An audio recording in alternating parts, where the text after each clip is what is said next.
You will all recall at the beginning of this year, at a press conference within the precincts of Parliament, we did indicate that there were plans by state organs and certain people within the state, one, to instigate ethnic animosity and ethnic violence, beginning with the Rift Valley and specifically in Njoro.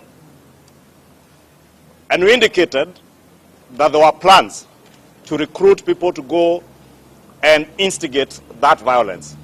Therefore, what you are seeing from Kinoti today is just but the first installment of these schemes.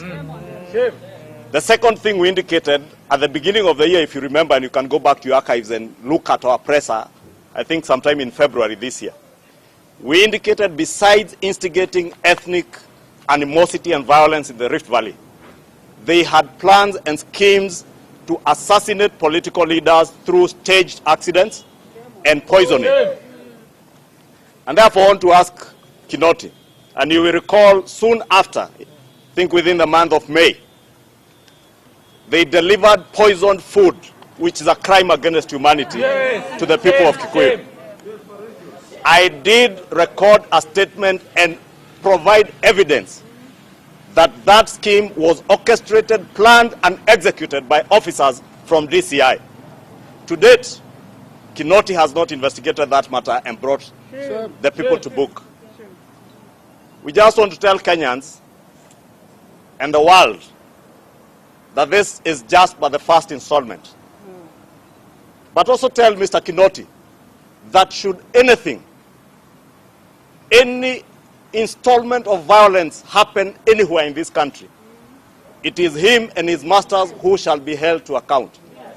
Should anything happen to any leader here or any leader who was not here on account of the poisoned and planned accident assassinations, and we know, we have information that they planned to instigate cardiac arrests with some chemical compound that they say is untraceable.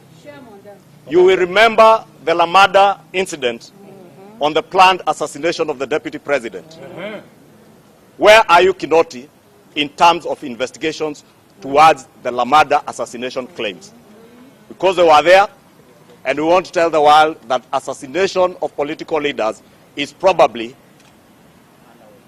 underway, and the next installment within the evil schemes of this evil cabal within the state. And that is why we challenge the president that it is under your watch, Mr. President. The lives of leaders and Kenyans are in your hands. Take charge.